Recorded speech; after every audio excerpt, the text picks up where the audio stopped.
What if you found that your voice? Is it the inheritance of a man who never wanted to recognize you? A name that opens doors and destroy your chance to be yourself? For Ethan Harper, music was everything, until a mysterious note revealed a secret that could change his life forever. Who was Nathaniel Blake? Why did your legacy leave so many scars? And what is Ethan willing to lose to honor him? Not everything you inherit, it's a gift. The soft sound of the guitar echoed through Boston Square, enveloped by the murmurs of people hurrying by. Ethan Harper, sitting on a worn-out wooden bench, let his fingers slide across the strings as his voice, hoarse and intense, narrated stories he never lived. His music seemed to come from a deep place, an emotional territory he barely understood. Passers-by, distracted by their routines, occasionally threw coins into the open guitar case at his feet. For Ethan, each coin represented something more than charity. It was a minimal acknowledgement that his music touched someone, even if only for a few seconds. However, on that day, something unusual happened. An elegant woman, dressed in a gray trench coat and sunglasses, stopped walking. She stood there, motionless, a few meters from him, while Ethan sang one of his compositions. His eyes, hidden by the dark lenses, seemed to be fixed on him. When the song was over, she walked up to him and, without saying a word, bent down and left a folded note inside the case. Ethan paused for a moment, staring at the small piece of paper. It was rare for anyone to leave more than crumpled coins or bills. He finished playing another song, but curiosity grew inside him. When the flow of people slowed down, he took the note and opened it. "You have the eyes and voice of Nathaniel Blake. Try to know who you are." The paper trembled in his hands. Who was Nathaniel Blake, and why should he seek to know who it was? As he put away his guitar and case, Ethan couldn't get the message out of his head. The name Nathaniel Blake seemed to sound distant and unfamiliar, but there was something in his mind that insisted on making a connection. He returned to the small apartment he shared with two other aspiring musicians, still thinking about what that meant. His life had not been made up of easy answers. Raised in foster care, Ethan never knew who his parents were. His childhood had been a mixture of uncertainties and silent nights, where the sound of an old guitar was his only company. He taught himself to play, and each note seemed to give shape to a part of himself that he did not yet know. That night, however, the usual silence of his room seemed heavier. He opened his laptop, typed the name Nathaniel Blake into the search engine, and pressed enter. The images that emerged froze her heart. Nathaniel Blake was a legendary singer, an iconic figure of the 90s, whose early death in a car accident turned him into a legend. His face was unmistakable, his cheekbones high, his gaze intense, his beard thin.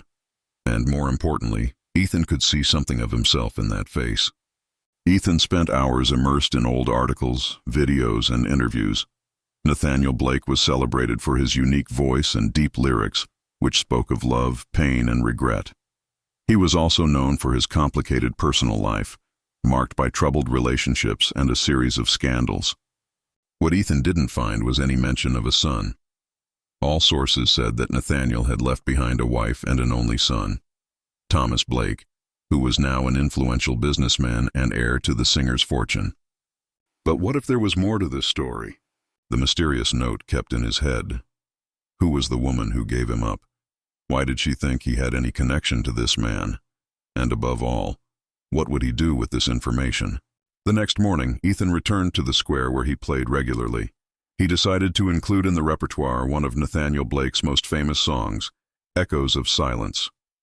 The choice was not only to test the audience, but also to understand if it made sense to them. As she sang, she noticed something different. More people stopped to listen. Some began to whisper to each other, pointing at him with expressions of curiosity. When the song ended, an older woman approached and said, "You reminded me so much of Nathaniel now, it's incredible." Ethan thanked him, but those words only fueled the uneasiness that was growing inside him. That night, while reviewing Nathaniel Blake's videos again, Ethan found something that paralyzed him. In an old interview, Nathaniel said something that seemed directed at him, even years before his birth. "My music is my heritage, for those who are willing to listen. Maybe one day she will reach someone who needs her as much as I did." Ethan's heart raced. He was willing to listen. But what would he do with what he discovered? Ethan couldn't sleep that night. The image of Nathaniel Blake, so similar to himself, seemed to be etched in his mind. Even without any concrete proof other than that note and the physical resemblance, something inside him said that there was more to this story. He needed answers. The next morning, with the guitar on his back and his head full of questions, Ethan decided to visit the orphanage where he grew up. Maybe there he would find some clue, something that could confirm or deny the connection with Nathaniel Blake. The old, worn building at St. Mary's Orphanage was as Ethan remembered it. Dusty glass windows, long, cold hallways, and the unmistakable smell of old books mixed with cheap coffee in the kitchen. He was greeted by Sister Margaret, the nun who cared for the children and who had been a mother figure to him. "Ethan, how long?" she said with a warm smile. "What brings you back?" Ethan hesitated for a moment. How to explain what he was looking for? I have some questions about my past, about my parents. Do you remember anything?" Sister Margaret looked surprised, but her smile diminished slightly. "I knew this day would come, my dear. Come, let's talk." She led him to the small reading room, where she kept old records and documents. After a few minutes of rummaging through cardboard boxes, Margaret found a folder with Ethan's name written on it by hand. "There's not much here, as you can see."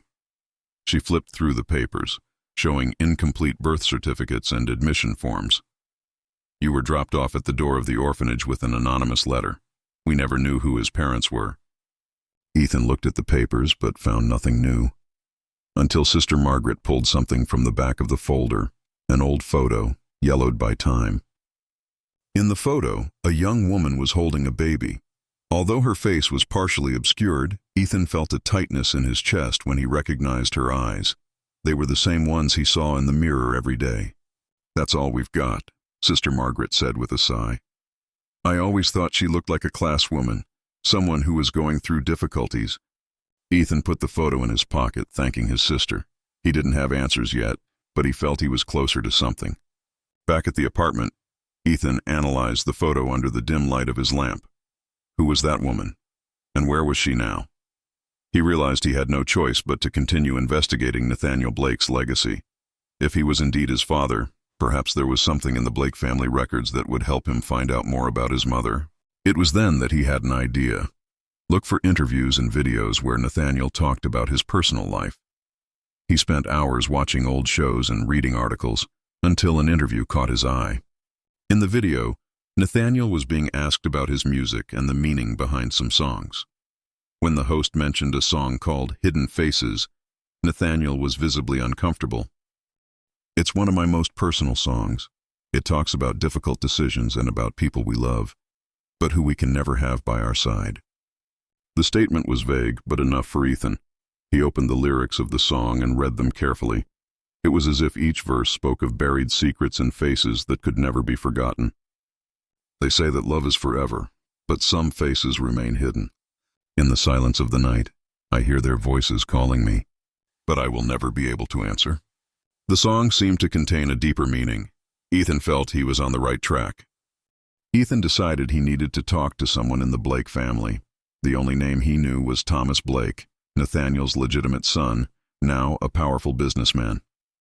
After some research, he discovered that Thomas owned an art gallery in the center of the city. Ethan knew it would be risky to show up unannounced, but he couldn't wait any longer. When he arrived at the gallery, he felt out of place. The space was modern and minimalist, with white walls decorated with abstract artwork. He barely had time to observe the details before being intercepted by a receptionist. "Can I help you?" she asked, politely but in a cold tone. "I'm here to talk to Thomas Blake. It is urgent." The woman arched her eyebrows but picked up the phone to warn someone. A few minutes later, Thomas appeared.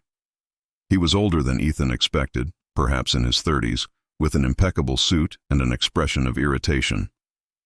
"Who are you and what do you want?" Thomas asked directly. Ethan hesitated for a moment, but decided to get straight to the point. "My name is Ethan Harper. I think I'm your half-brother." Thomas was silent for a few seconds, before bursting into a bitter laugh. "Is this some kind of joke? My father died more than 20 years ago, and now you come up with this absurd story? I'm not here to cause trouble. I just want to know the truth." Thomas stepped forward, his expression hardening. "There's no truth to you here, boy. My father has already left everything he had to the one he loved, and you, clearly, were not part of it." Ethan felt his anger rise, but he controlled himself. He wasn't there to fight. "Maybe you're right, but I won't give up until I find out who I really am." As Ethan left the gallery, he received an anonymous message on his cell phone. "If you want answers about Nathaniel Blake, meet me tomorrow at midnight at Pier 23. Ethan felt his heart race. Who could it be? And what did this person know that he didn't already know? The night was cold and quiet when Ethan arrived at Pier 23. The pale light of the moon reflected off the calm waters, while the distant sound of ships echoed through the air. He adjusted the hood of his jacket, trying to contain his nervousness. Who had sent the message? Why did they want to meet there at that time? He waited, looking around, until soft footsteps broke the silence. A figure emerged from the shadows, a woman with short hair and a determined gaze. It was the same woman who had left the note in the case of her guitar. "You've come," she said, her voice low. "You called me. I thought I should come," Ethan replied, maintaining a defensive posture. The woman approached, keeping her hands in the pockets of her coat. His eyes, now without his sunglasses, revealed a mixture of tiredness and determination. "My name is Isabel Clark. I was Nathaniel Blake's personal assistant." The impact of her words was immediate. Ethan felt as if the air had been taken from his lungs. "Did you work with him?" "So, do you know who I am?" he asked, his voice wavering. Isabel nodded slowly. "I know. Nathaniel was talking about you. He knew of its existence, but there were reasons why it could never be present in her life." Ethan stepped forward, his heart racing. "What reasons? Did he just abandon me?" Isabel looked away, as if weighing her words before answering. "It wasn't that simple. Had circumstances. His mother, Rebecca, was an important person in Nathaniel's life, but the Blake family would not accept another child out of wedlock. They had complete control over his image and career." Isabel began to tell the story, her words painting a picture of the man Nathaniel had been. He was talented, charismatic, but also deeply pressured by his family and the industry. When he met Rebecca, Ethan's mother, he was at the peak of his career. They fell in love, but the relationship was never public. When she got pregnant, Nathaniel wanted to take you over, but his family threatened to destroy everything. Your mother decided to protect you, even if it meant taking you away from Nathaniel. Ethan felt a mixture of anger and sadness. Part of her wanted to understand her father's choices, but another part could not forgive him. "And why are you telling me that now?" he asked, trying to control the emotion in his voice. Isabel took a deep breath before answering. "Because you have the right to know who you are, and because there's something Nathaniel left for you." Ethan was silent, waiting for her to continue. "When Nathaniel died, he left a diary and some unfinished songs. He wanted them delivered to you, but Thomas found everything before I could fulfill that request. He hid the diary and never wanted you to know about its existence." The revelation hit him like a punch in the stomach. "Did Thomas know about me all along? Did he know that my father wanted to recognize me?" Isabel nodded, her face heavy. "He knew. But to Thomas, you were a threat. He spent his entire life trying to protect what he thought was rightfully his." Isabel looked straight into Ethan's eyes with an intensity that made him retreat slightly. "Ethan, you have a talent that the world needs to hear. But more than that, you have a legacy to claim. I want to help you reclaim what's yours." Ethan hesitated. Part of herself wanted to pursue the truth, but another part was exhausted from fighting the unknown. What if I don't want this legacy? And if I just want to be myself? Isabel smiled lightly. "You don't have to choose between being yourself and honoring your father. Nathaniel's music was not only his, it was the way he touched people's lives. Now, you have the chance to do the same." Ethan pondered for a moment before finally nodding. "What do I need to do?" Isabel took something from her pocket, a small, rusty key. "That's the key to a closet in Nathaniel's old studio. He kept copies of everything there. If the diary still exists, it will be there." Ethan returned home with an agitated mind. He sat on the edge of the bed, holding the key as Isabel's words echoed in his head. His father knew about him. I wanted to recognize him, but all was denied by a family that put its own reputation above all else. Looking out the window at the sleeping city, He picked up his guitar and began strumming a soft melody. The notes were charged with emotion, reflecting the storm of feelings within him. "Who were you, Nathaniel?" he muttered to himself. That night, while trying to sleep, Ethan had a strange dream. He was on stage, surrounded by a crowd, but no one made a sound. People watched him in silence, as if they were expecting something. In the background, he saw the silhouette of a man, motionless and distant. When he tried to get closer, he woke up with his heart racing. The next day, Ethan decided he needed to go to the studio. With the key in hand and his head full of doubts, he knew this was the next step. But as he was leaving the house, he noticed something strange. A black car parked across the street with someone watching from inside. The feeling of being followed accompanied him as he walked to the studio. Who was behind him, and why? The studio was in a secluded part of the city, an inconspicuous building that seemed to have been forgotten by time. Ethan stood in front of the entrance, a weathered wooden door with a dusty sign that read, "Blake Records, Recording Studio." He held the key tightly, feeling a mixture of anxiety and determination. He looked around, still uneasy with the presence of the black car he had seen near his apartment. He didn't seem to have been followed so far, but the feeling of being watched persisted. Breathing deeply, Ethan pushed open the door and walked in. The interior of the studio was covered in dust, and the smell of mold was strong. The old lights flickered faintly, illuminating obsolete recording equipment and cables strewn across the floor. The silence was almost palpable, broken only by Ethan's footsteps echoing on the wooden floor. He looked around, trying to imagine how alive that space had once been, with voices and music filling the air. The walls were decorated with paintings of gold and platinum records, all marked with Nathaniel Blake's name. But he was not there to admire the past. He had a mission. Ethan opened the small key and began to search for the closet Isabel had mentioned. He found it in the corner of an adjoining room, a piece of metal with peeling paint and a simple lock. With trembling hands, he inserted the key and turned it.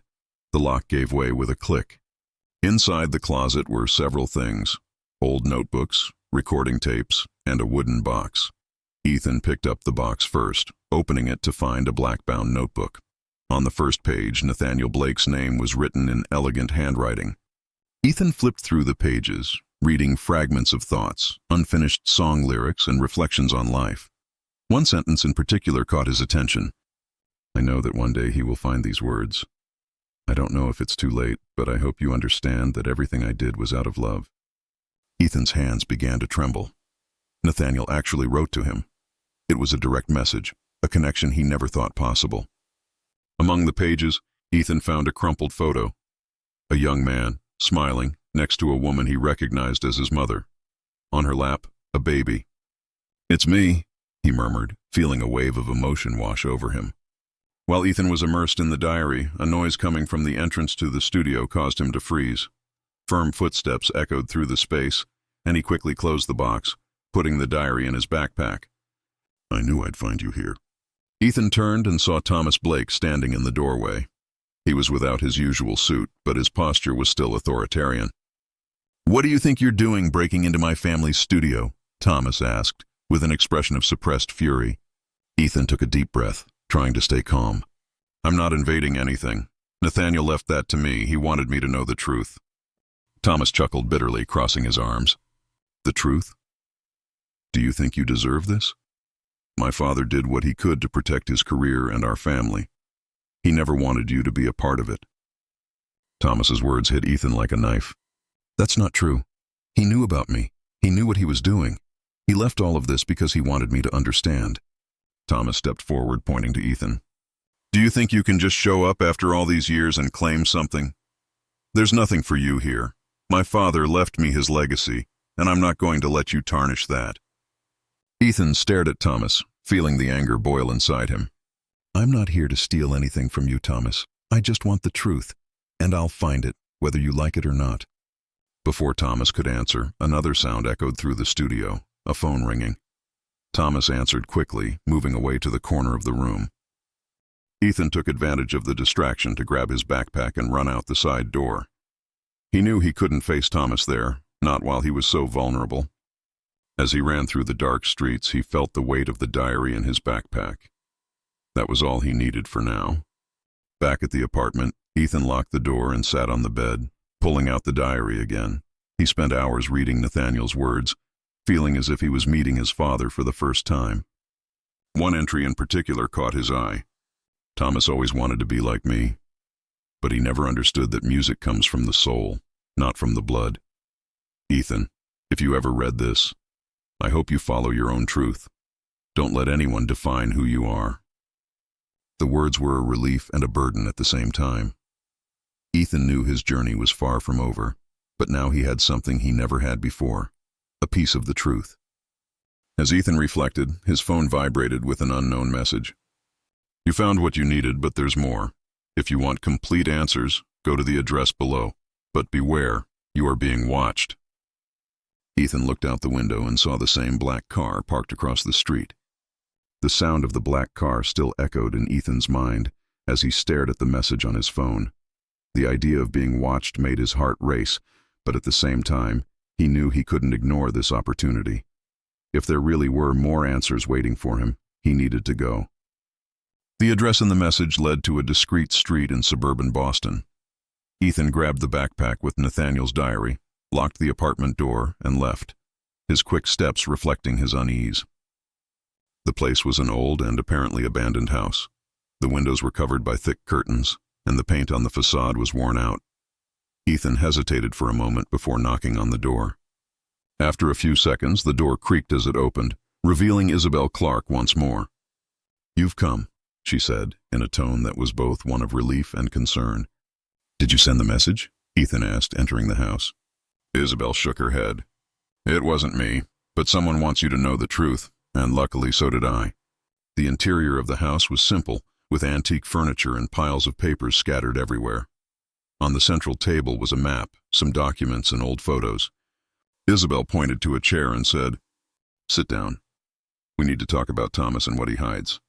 Isabel explained that after Nathaniel's death, Thomas took control of the entire estate, including the unreleased songs and other documents. He destroyed everything that could indicate Ethan's existence, fearing that the family name would be tarnished. Thomas has always been obsessed with the idea of protecting what he calls Nathaniel's pure legacy. To him, you're a threat, because you represent the side of your father that he could never control. Ethan felt the anger bubble up inside him. Does he think he can erase my existence? I didn't ask to be born, but I'm not going to let him erase me like that. Isabella ain't you. That's why you need to be smart. Thomas has resources, influence, and won't hesitate to use them against you. But there is one thing he cannot erase, the truth. She handed Ethan an envelope full of documents. Inside, there were old correspondence between Nathaniel and Rebecca, unfinished song lyrics, and even a partially filled birth certificate that confirmed the name of Ethan's mother. That could be proof that you are who you say you are. But it can also be dangerous, warned Isabel. Thomas will do everything to prevent this from coming to light. While Ethan was reviewing the documents, he heard a noise outside the house. He looked out the window and saw the same black car parked on the street. A man in a dark suit was leaning against the car door, watching the house carefully. "We have company," Ethan muttered, pointing out. Isabel looked quickly and frowned. "It's one of Thomas's men. He is watching us." Ethan began to put the documents in his backpack. "That means we need to get out of here. I will not let him destroy what I found." Isabel agreed, but before they left, she handed Ethan something else, a small cassette tape with the name Ethan scribbled on it by hand. "Nathaniel recorded this before he died. I never heard it, but he said it was for you." Ethan held the tape carefully, feeling the emotional weight of that moment. "Thank you, Isabel, for everything." Isabel opened a side door that led to a dark alley. The two left quickly, trying not to attract attention. The black car was still parked in front, but the man did not see them escaping. As they walked through the deserted streets, Ethan felt his heart racing. He knew he was getting closer to the truth, but he also felt that the dangers around him were increasing. "Where do we go now?" he asked. "We have to find a safe place for you to listen to this tape and plan your next move," Isabel replied. They walked for a few more blocks until they found a small 24-hour cafe. Sitting in a secluded corner, Ethan took a small tape recorder from his backpack and put the tape on. As the tape began to play, Nathaniel's hoarse, familiar voice echoed through the tape recorder. Ethan, if you're listening to this, it means you've finally found what has always been yours. I wish I was there to meet you, to tell you everything in person, but life doesn't always give us choices. I know you must have a lot of questions, and I hope this recording gives you some answers. Ethan felt the tears begin to flow. It was as if he was finally hearing his father for the first time. You inherited something that is more than my name or my music. It inherited my soul, my love for art, and my fight for something true. Never let anyone tell you that you are not enough. You are, and always will be, my greatest legacy. When the tape ended, the silence seemed deafening. Ethan felt as if he had found a part of himself that had been lost for a long time. While Ethan was putting away the tape and documents, Isabel received a message on her phone. They know where we are. We need to go now. Ethan looked out the window and saw another dark car parked outside the cafe. The fight for his legacy was just beginning. The tension in the cafe was palpable. Ethan and Isabel looked out the window, watching the dark car parked across the street. The glare of the headlights illuminated the entrance to the small establishment, creating a disturbing contrast with the tranquility of the early morning. We have to leave now, Isabel said, her voice low but firm. Ethan nodded, closing his backpack carefully, making sure the tape and documents were secure. He knew that every second was crucial. Where? He asked, looking around. Isabel pointed to a side exit, a door that led to a narrow alley. This way, stay close to me. The two stood up discreetly, trying not to attract attention. The owner of the cafe watched them curiously, but said nothing. As soon as they opened the side door, the cold breeze of dawn enveloped them. The alley was dark, with only a few lamps flashing high up on the streetlights. Ethan could hear the sound of his footsteps echoing across the concrete floor, mixed with the distant rumble of cars passing by on Main Street. Where are we going? He asked, trying to keep up with Isabel's fast pace. I know a safe place where you can stay for now, she replied, but we need to throw them off first. As they ran, Ethan looked back and saw two figures emerge from the cafe. They were men dressed in black, clearly looking for them. They saw us! Ethan exclaimed, feeling the adrenaline rise. Isabel grabbed his arm and pulled him to an intersection in the alley, entering a staircase that led to an underground parking lot. This way! The two ran downstairs, hiding among the parked cars. Isabel took the phone out of her pocket and made a quick call. I need a car in the parking lot on 14th Street now, she said in an urgent tone before hanging up. As they waited, Ethan whispered, trying to understand the situation. Who are these people? Why are they after me? Isabel took a deep breath before answering. They work for Thomas. He can't risk you revealing the truth. To him, you are a threat to what he has built. Ethan felt the anger bubble up inside him. All I want is the truth. Is he willing to hunt me down for this? Yes, Isabel replied seriously, and he won't stop until he gets what he wants. A few minutes later, a black and discreet car stopped next to them. The driver, a middle-aged man with a gray beard, waved at Isabel. Come in, she said, opening the back door. As the car began to move, Ethan looked out the window, watching the streets of Boston disappear behind them. He felt a mixture of relief and tension. He was safe for now, but he knew that the situation was far from resolved. Where are we going now? He asked. A friend of mine has a shed outside the city. He is reliable and can help us think about the next step, Isabel replied. During the trip, Ethan took the cassette tape out of his backpack and held it in his hands, as if it were a precious treasure. Nathaniel's words still echoed in his mind, but there were so many unanswered questions. Meanwhile, in a luxurious office on the top floor of a building, Thomas Blake sat in his leather chair, watching the city through the large windows. He held a glass of whiskey, but his expression was one of pure frustration. Did they escape again? She asked, her voice low but full of irritation. One of his men, standing at the entrance to the room, replied nervously, Yes, sir, we lost them in the parking lot. Thomas sighed, squeezing the glass tightly. It doesn't matter, they don't go far. I want more men looking for them. Find Ethan and bring everything he has. I don't care how. Yes, sir. As the man left, Thomas looked at an old photo of Nathaniel on his desk. He felt the weight of his father's legacy, but also a deep resentment.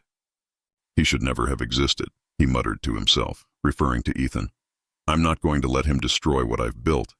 After almost an hour of travel, the car stopped in front of a secluded shed, surrounded by trees and with few lights around. Ethan and Isabel got off while the driver waved and drove off. Inside the shed, a robust man with a friendly expression greeted them. Isabel, it's been a while, and this must be the young musician who is causing all this turmoil. This is Ethan, Isabel said. Ethan, this is Frank, an old friend who can help us. Frank shook Ethan's hand, smiling. I heard about you. Don't worry, kid. You are safe here. The interior of the shed was spacious and organized, with various tools and equipment scattered around. Frank took them to a small back office, where Ethan was finally able to sit down and breathe calmly. Now, Isabel said, sitting next to him, we must decide our next steps. Before Isabel could continue, Frank's phone rang. He answered quickly, but his expression became serious. They're closer than we thought, he said, hanging up the phone. It seems Thomas is determined to end this today. Ethan looked at Isabel, his heart racing. So we need to act before he finds us. The atmosphere in the shed was tense. Ethan sat at the table in the small office, watching Isabel and Frank exchange worried looks. Frank's phone, now silenced, was on the table, but it still seemed to carry the weight of the last call. What exactly does "they're closer" mean? Ethan asked, trying to hide the nervousness in his voice. Frank folded his arms thoughtfully. It means Thomas has put more resources into this than we expected. Someone must have followed us here, or he already knew we were in this place. We don't have much time. Ethan looked at Isabel. So what do we do? Do we continue to flee? Isabel took a deep breath, her expression serious. No, running away is not a solution. We have something he wants. The diary, the tape, the documents. But more than that, we have the truth. We need to start using it to our advantage. Ethan frenzied ahead. How? Isabel sat down at the table, opening Nathaniel's diary and scattering the documents that had been found. Thomas is trying to keep tabs on Nathaniel's legacy, but this control depends on one thing, the narrative he has built. He wants the world to believe that Nathaniel was the perfect father and that Thomas is the only rightful heir to that legacy. Frank interrupted. If you show the audience that there is another truth, that Nathaniel knew about you, that he left something for you, this can change everything. Ethan shook his head. But how do I do that? Thomas has money, power, and is willing to do anything to silence me. Isabel put her hand on Ethan's shoulder. You have something more powerful, music. Nathaniel believed that music was the most honest language there was. If you use this, no one will be able to ignore you.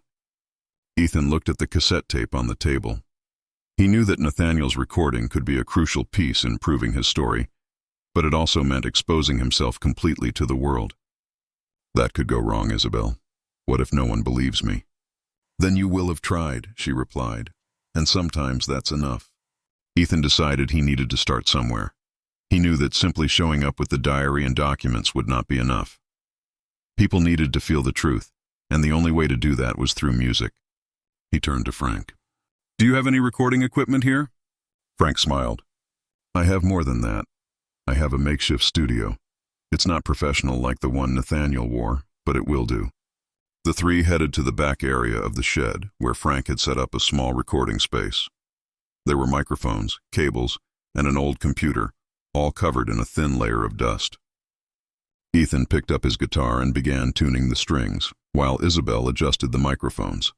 What are you going to play? Frank asked. Ethan was silent for a moment before answering. I'll start with something Nathaniel wrote, one of the unfinished songs in the diary. He opened the notebook and found a letter that seemed to speak directly to him. They tried to erase what I left, but the roots are stronger than you think. The wind can blow away the leaves, but the trees remain. The melody came almost instinctively, as if it had been stored inside him all this time. The recording was intense. Ethan put all his emotion into the song, his voice carried by the weight of the story that was finally being told. When he finished, the silence in the shed was profound. That was amazing, Frank said, breaking his silence.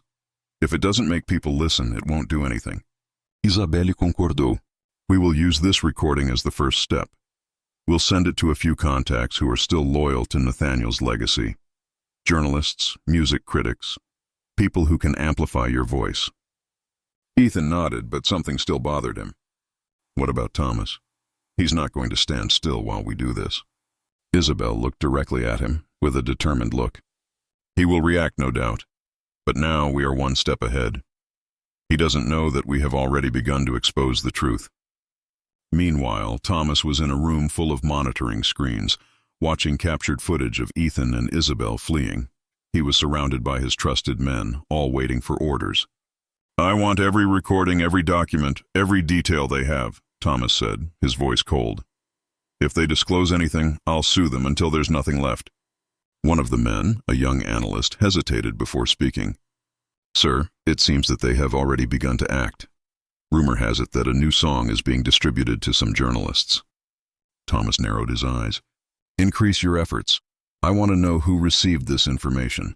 If Ethan wants to play this game, we're going to make sure he loses. Back in the shed, Ethan was finishing another recording when a loud sound interrupted the silence. The noise of tires squealing on the asphalt, followed by voices coming from outside.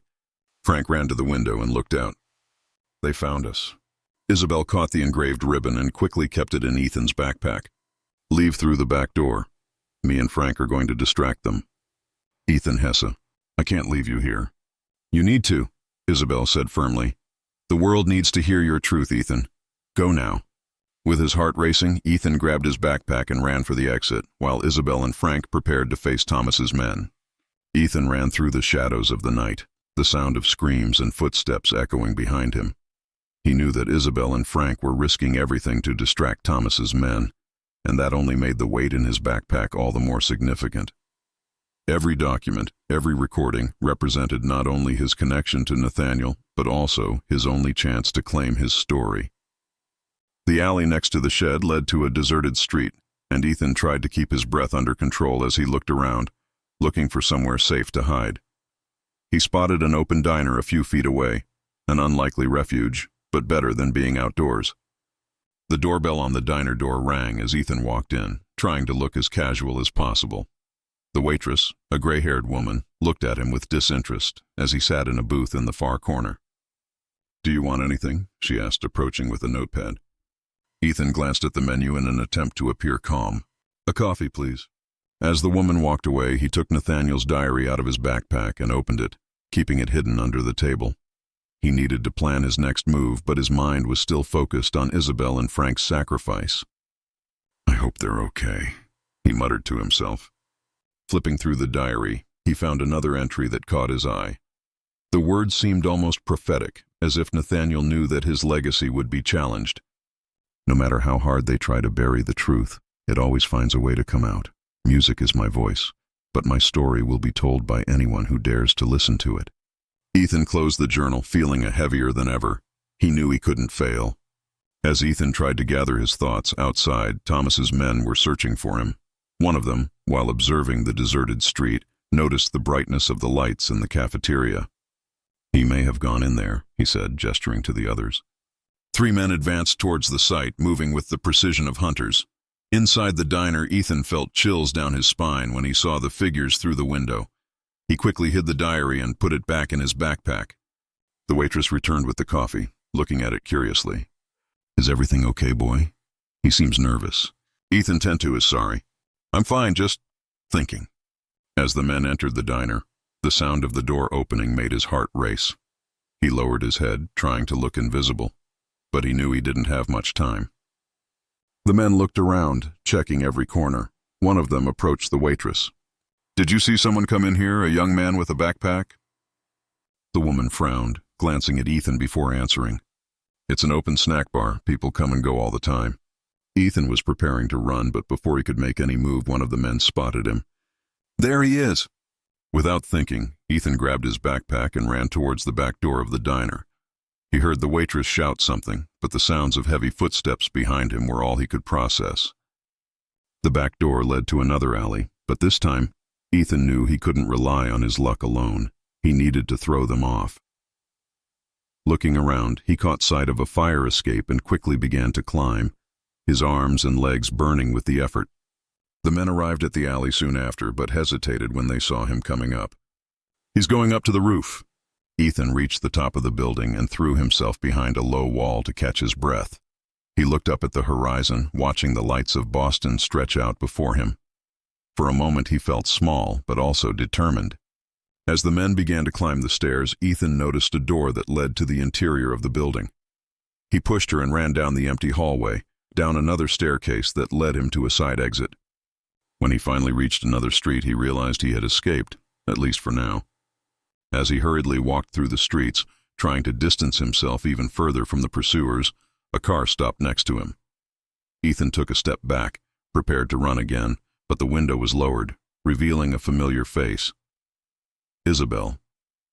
"Come in soon?" she said urgently. Without hesitation, Ethan got into the car, slamming the door shut. "How did you find me?" he asked, panting. Isabel gave a quick smile as she accelerated. "I know Boston better than they do, and I knew you wouldn't be able to stay hidden for long."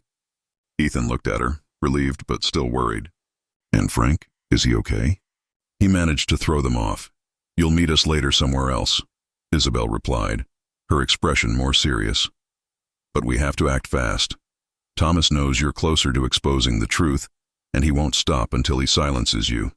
As the car drove through the dark streets, Ethan pulled the diary out of his backpack again, holding it firmly. "Isabel, there's something here that can change everything." Nathaniel left more than words. He left a message for the world. Isabel looked at him in the rearview mirror with a mixture of hope and concern. "So we need to make sure the world hears her before it's too late."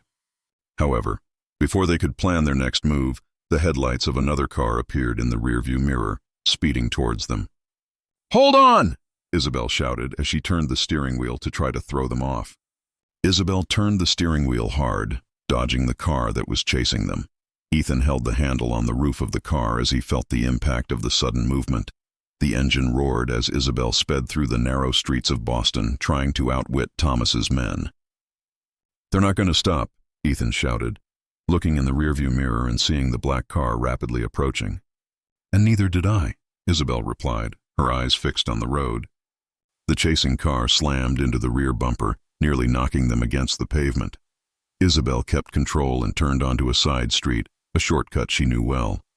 "Hold on," she warned, as the car crossed an intersection at high speed. Ethan looked at the backpack in his lap, where he kept Nathaniel's diary, the cassette tape, and the documents that Isabel had handed over. All that material was the key to the truth, but it was also the reason they were being persecuted. "Isabel, we need a plan," he shouted, trying to be heard above the sound of the tires squealing on the asphalt. "We're going to safety," she said, her voice firm. "Trust me." The chasing car approached again, this time trying to block the next corner. Isabel reacted quickly, turning onto a less illuminated road. The sound of skidding tires echoed as the two vehicles nearly collided.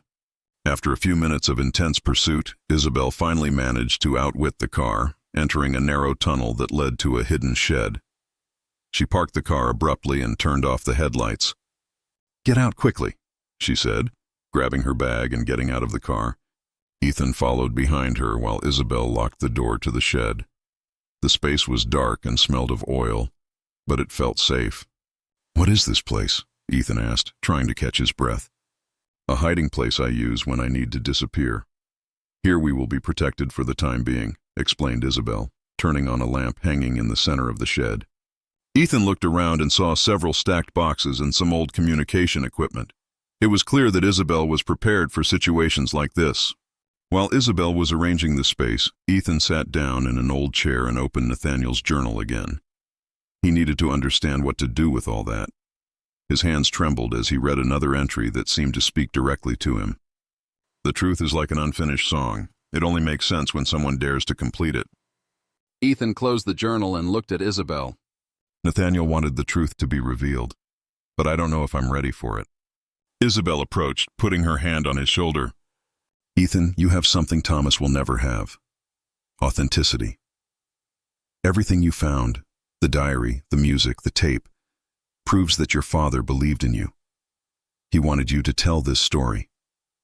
Ethan nodded, but the fear was still palpable in his eyes. "If I do that, Thomas will do anything to destroy me." "Then don't give him a chance to react," Isabel said with a determined smile. "Let's make this public before he can do anything." The two began to plan how to disseminate the recordings and documents. Isabel suggested sending the material to a trusted network of journalists and music critics who had respect for Nathaniel's legacy. "If they publish it, Thomas will have no way to silence the story," she explained. While Isabel was making contacts, Ethan sat in front of a makeshift microphone in the shed. He picked up the guitar and started playing the song he had recorded before, but this time adding his own excerpt, a direct message to the audience. "This is my story, but it's not just mine. It's about finding your voice when everything around you tries to silence you." He recorded the message with the same passion he carried in his music, knowing it was his chance to connect with the world. In another corner of town, Thomas Blake received an urgent call from one of his men. "Sir, we have a problem. It seems that Ethan has started to release the material. It is rumored that some journalists have already received the recordings." Thomas slammed the table, knocking over the glass of whiskey. "So he wants war? Well, he will have war. I want them to find out who is helping him. And when they find out, I want them to disappear." His eyes were filled with fury as he turned to the window, contemplating the city that seemed to escape his control. Back at the shed, Isabel finished sending the recordings and looked at Ethan. Now it's only a matter of time. But before they could relax, the sound of footsteps outside the shed alerted them. Ethan looked at Isabel and she quickly turned off the light. "They found us," she whispered. The two were silent as they heard voices outside, and then a deafening noise of something being knocked over. Ethan held onto the backpack tightly, ready to flee again, but he knew the next decision would be crucial. The sound of metal being dragged outside the shed made Ethan's heart race. Isabel gestured for him to be silent while she grabbed a nearby iron bar and positioned herself next to the entrance. "They won't catch us off guard," she murmured, her eyes fixed on the door. Ethan held the backpack tightly, feeling the weight of the decision he had made. He knew his life would never be the same, but he didn't expect the fight for his truth to go so far. The door to the shed creaked as someone began to push it slowly. Ethan held his breath, expecting the worst. But to his surprise, the first figure to appear was Frank, panting and with his hands raised. "It's me! Do not attack!" Isabel lowered the iron bar but kept her posture alert. "Frank, what are you doing here? I thought you were going to find another refuge." Frank quickly entered, locking the door behind him. "I had no choice. They followed me here. You need to leave now, Isabel. They are coming in full force." Isabel looked at Ethan and then at Frank, clearly trying to weigh up the options. "We can't keep running away forever," Ethan said, his voice firm. "Thomas will hunt us to the end, no matter where we are." Isabel put her hands on her hips, thinking quickly. "You're right, but we need one last move before we face Thomas." Frank pointed to a laptop on one of the tables in the shed. "You mentioned that you sent the materials to journalists, right? This means that the message is already spreading. But what if Ethan appeared publicly with a live broadcast? He could speak directly to the audience before Thomas could react." Ethan hesitated.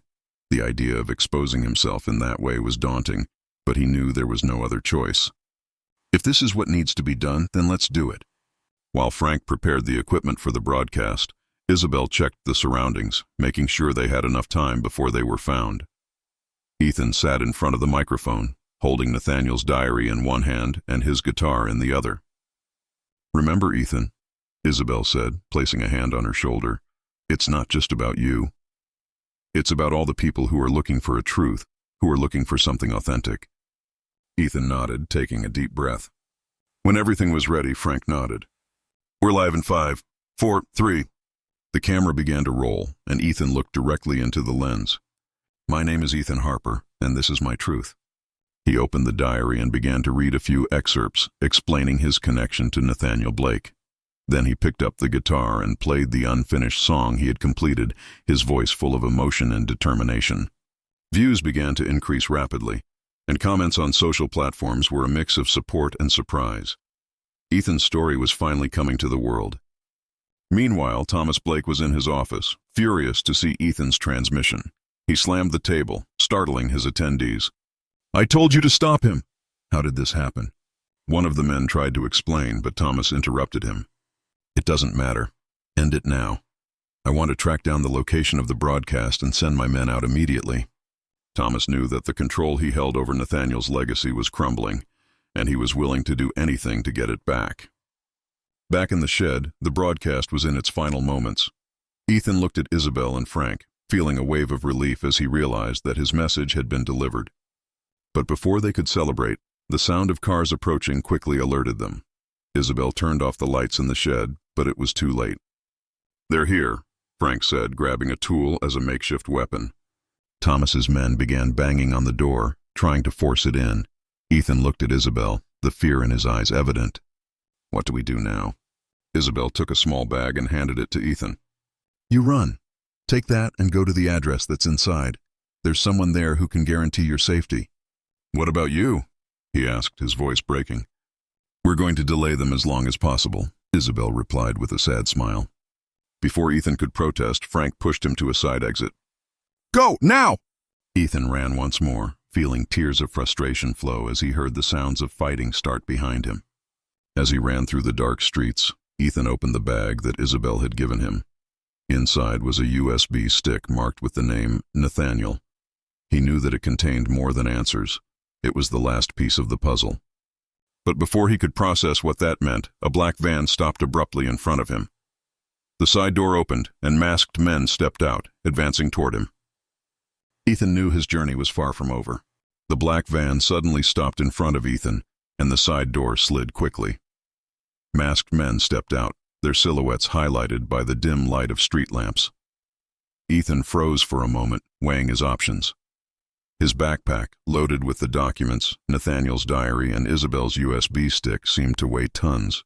"We don't have time for that," said one of the men. He stepped forward, extending his hand. "Hand over the backpack and no one gets hurt." Ethan took a step back, clutching the straps of his backpack against his chest. "You won't stop me, not now." The man gave a short laugh. "There's nowhere to run, boy." But Ethan had another idea. He looked around, noticing a narrow entrance between two buildings. Without a second thought, he ran towards the alley, listening to the heavy footsteps of the men right behind him. The alley was cramped and full of obstacles, overturned garbage cans, old bins, and puddles of water that reflected the flickering lights. Ethan jumped over a crate, knocking it down behind him in an attempt to slow down his pursuers. He knew he couldn't run forever. Fatigue was starting to overwhelm him, but he couldn't let the USB stick fall into the wrong hands. Turning a corner, Ethan spotted a tall fence blocking the way. He hesitated, but soon began to climb it, his fingers slipping on the frayed wires. Before he could reach the top, a hand grabbed his leg. "I got you!" one of the men shouted. Ethan kicked hard, breaking free and jumping to the other side of the fence. He fell to the ground with a loud thud, but quickly got up, ignoring the pain radiating down his arm. After a few more minutes of running, Ethan finally reached the address that Isabel had given. It was a small house tucked away in a quiet neighborhood, surrounded by trees and barely visible in the darkness of night. He knocked on the door hard, looking back to make sure he wasn't being followed. The door opened slowly, revealing a middle-aged woman with gray hair and an expression of concern. "You must be Ethan," she said, gesturing for him to get in quickly. Ethan went in and locked the door behind him. "Isabel sent me here. She said you could help me." The woman nodded. "My name is Margaret. I worked with Nathaniel in the last years of his life. I know everything that's going on, and I'm going to do what I can to make sure your story gets told." Margaret took Ethan into a small room where there was an old computer.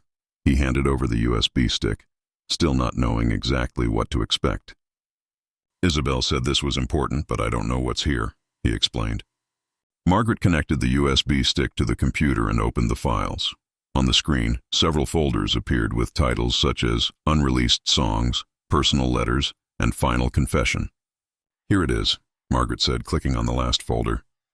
A video began to load, and the image of Nathaniel Blake appeared on the screen. He was sitting in a studio, with a serious but vulnerable expression. "If you're seeing this, it means I've finally found the courage to tell my truth.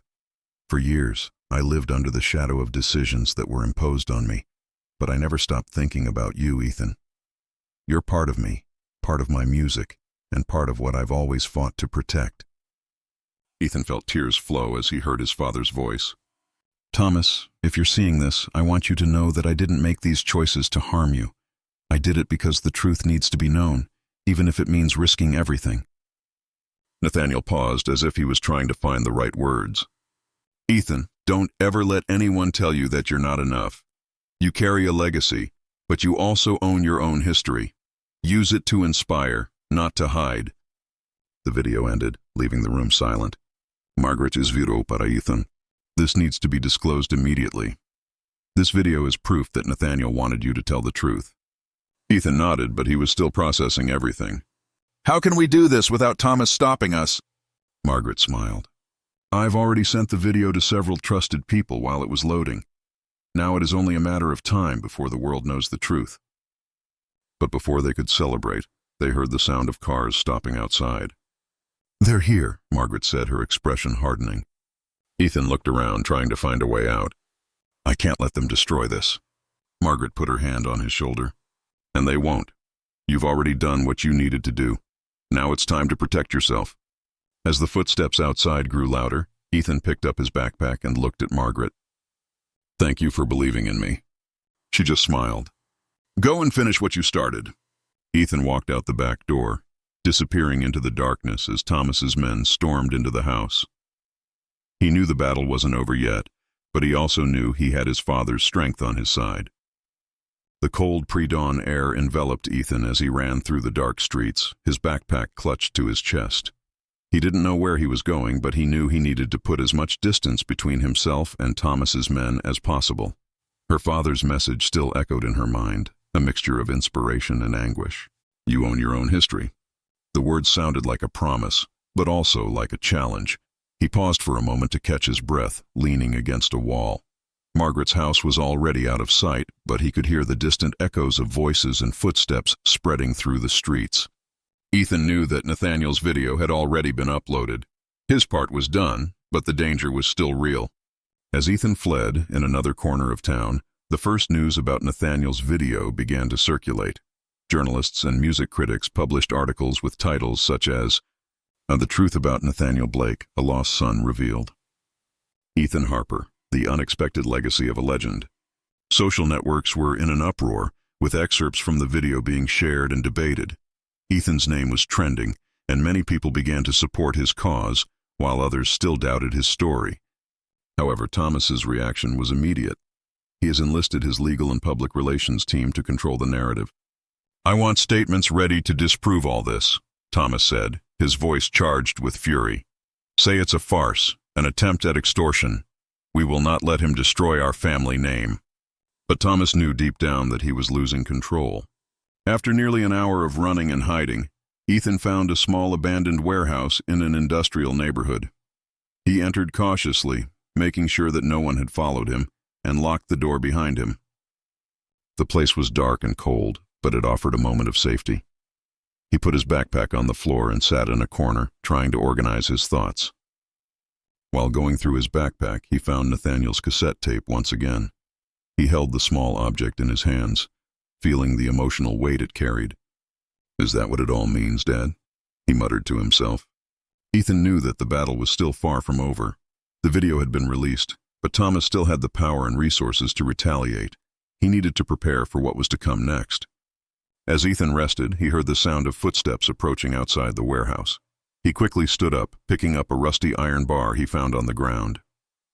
Who's there? He shouted, his voice trembling. The door opened slowly, revealing Isabel. She was panting and her face was scarred by cuts and scratches, but she seemed relieved to see Ethan. Thank God you're all right, she said, quickly entering and closing the door behind her. Ethan let go of the iron bar, feeling a wave of relief at the sight of it. Isabel, how did you find me? Margaret told me where you've gone. I managed to escape before they caught me, but it wasn't easy, she explained, sitting on the floor next to Ethan. Ethan looked at her, worried. And Frank? Isabel hesitated before answering, her expression turning gloomy. Frank has been captured. He knew it could happen, but he told me to make sure you made it to the end of this journey. Ethan felt a knot in his stomach. Guilt and fear consumed him, but Isabel put a hand on his shoulder. Frank knew what was at stake, Ethan. Now we need to make sure that his sacrifice is not in vain. While the two recovered in the warehouse, Isabel showed Ethan the updates on the video's impact. Look at this, she said, handing him a phone. Ethan saw thousands of comments and messages of support on social media. Many people were moved by the story and recognized the authenticity of Nathaniel's recording. They're on your side now, Ethan. You have something Thomas will never have. People believe in you. But there were also hate messages and accusations that it was all a setup. Ethan knew he had to face these criticisms, but he also knew he was no longer alone. While they were looking into the possibilities, Isabel received a call from Margaret. Her voice was tense, but determined. Thomas is calling a press conference for tomorrow. He's going to try to discredit everything and erase your history, Ethan. You need to act fast. Ethan took a deep breath, feeling the weight of responsibility once more. What can we do? Margaret hesitated before answering. He can control the narrative, but he can't control you. Show up at the press conference, face him, and tell your story directly. Make him look you in the eye and see that you won't back down. Isabel looked at Ethan, noticing the hesitation in his eyes. You can do it, Ethan. He is ready to face Thomas. Ethan thought for a moment, remembering Nathaniel's words in the video. Never let anyone tell you that you are not enough. He stood, determination stamped on his face. Let's get this over with. As the day dawned, Ethan and Isabel prepared to face Thomas at the press conference. However, outside the warehouse, a black car was parked, its occupants watching every move. The final confrontation was about to begin. The day was just beginning, but Boston seemed quieter than ever for Ethan. He and Isabel were hiding in a small cafe near the place where Thomas had called his press conference. Across the street, the building glowed with floodlights and cameras as journalists and spectators gathered, waiting for the pronouncement. Are you sure you want to do that? Isabel asked, her expression serious. Ethan took a deep breath. I can't run away anymore. If you don't face it now, it will control the narrative forever. Isabel nodded, but still looked worried. He's going to play dirty, Ethan. Thomas is a master at manipulating people. I don't need to manipulate them, Ethan replied determinedly. I just need them to hear the truth. Inside the auditorium, Thomas stood at center stage, surrounded by microphones and with a calculated expression. He wore an impeccable suit, and his posture exuded confidence.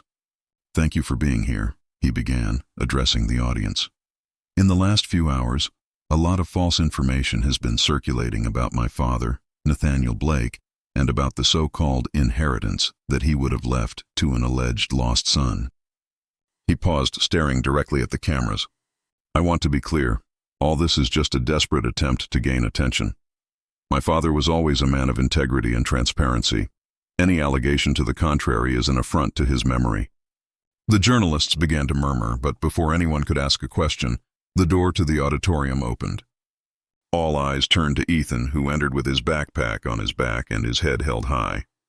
Thomas stopped talking, his face hardening. What are you doing here? He asked, trying to keep his composure. Ethan walked up to the stage, calmly climbing the steps. He stood next to Thomas, grabbed a microphone, and looked at the audience. I'm here to tell the true story of Nathaniel Blake. The silence in the auditorium was deafening as Ethan opened his backpack and pulled out Nathaniel's diary. My name is Ethan Harper, and I'm Nathaniel Blake's son. Everything you heard today is part of an attempt to erase my existence and distort my father's legacy. He opened the diary, showing the pages to journalists. This is Nathaniel's diary. He left messages for me, unfinished songs, and even confessions about the difficult decisions he had to make. Ethan placed the diary on a nearby table and pulled out the USB stick that Isabel had given him. And here's the final proof. A video my father recorded before he died, where he tells the truth about his life and about me. The murmurs among journalists increased. Ethan connected the USB stick to a projector that was on stage and, with Isabel's help, began to play the video. The image of Nathaniel appeared, his voice filling the auditorium. If you're seeing this, it means that the truth has finally found its way. For years I was forced to hide parts of my life, but I never stopped thinking about what was right. Ethan, you are my greatest legacy, and no one can take that away from you. Nathaniel's words moved the audience. Many journalists began frantically taking notes while others captured the moment with their cameras. Thomas tried to intervene, but it was too late. This is a manipulation, he shouted, gesturing angrily. Are you really going to believe an edited video and a diary that could have been forged? Ethan turned to him, staring at him firmly. My father entrusted these words to me because he knew you would do just that. lie, manipulate, and hide the truth. But people won't believe you anymore, Thomas. Thomas stepped forward, but Isabel put herself between the two. Don't you dare, She said, her eyes fixed on him. The audience began to murmur again, but this time the eyes were clearly against Thomas. When the video ended, Ethan picked up the microphone again. I'm not here to steal anything. I'm here to honor my father's legacy and share his music and his truth with the world. Journalists began to applaud, and some shouted questions at Ethan, wanting to know more about his journey. Thomas, seeing that he had lost control, abruptly left the stage, followed by his aides. Ethan stood still for a moment, looking at the audience and feeling a mixture of relief and accomplishment. He had finally been able to tell his story. After the press conference, Ethan was outside the building, surrounded by journalists and supporters. Isabel approached, smiling. You did it, Ethan. He nodded, but his expression was distant. This is not over, Isabel. Thomas is still out there, and he won't stop until he tries to erase all of this. Isabel put her hand on his shoulder. Then we'll be ready for whatever comes. As they walked the streets of Boston, Ethan held Nathaniel's journal tightly, sensing that despite the victory, the road would still be difficult. The cold Boston air felt lighter that morning. Ethan Harper walked the streets with Isabel by his side, feeling the mixture of fatigue and relief that came after a long and emotional battle. The press conference was over, but the consequences of its revelation were still far from being resolved. For the first time, he wasn't running away. His story, previously hidden and silenced, now echoed in newspapers, radio broadcasts, and social networks. The name Ethan Harper was being associated with the truth about Nathaniel Blake, and many people recognized his courage. But he knew there was more to do. As Ethan and Isabel walked away from the press conference building, their phone began to vibrate incessantly. Messages, notifications, and calls came from all sides. He opened one of the messages and saw a link to a news story that made him stop. Thomas Blake resigns as presidency of Nathaniel's legacy. Ethan read the news in silence, absorbing the implications. Public pressure and the evidence presented at the press conference forced Thomas to back down, at least temporarily. He's not going to stop here, Isabel said, reading over Ethan's shoulder. I know, Ethan replied, but for now he's lost control. This is already a start. Days later, Ethan returned to the square where it all began. The spot where he played guitar to hurried crowds now seemed like a symbol of his journey. He opened the case and pulled out the guitar, adjusting the strings as a few people began to gather around him. This time he played one of Nathaniel's songs, but with his own interpretation. His voice carried an emotional weight that seemed to reach every person who stopped to listen. Among the crowd he saw familiar faces, musician friends, children from the orphanage where he grew up, and even people who had previously doubted him. But everyone was there, listening. After it ended, the applause was warm, and some people approached to thank for the music. Your story inspired us, said one woman, holding her young son's hand. Thank you for sharing this with the world.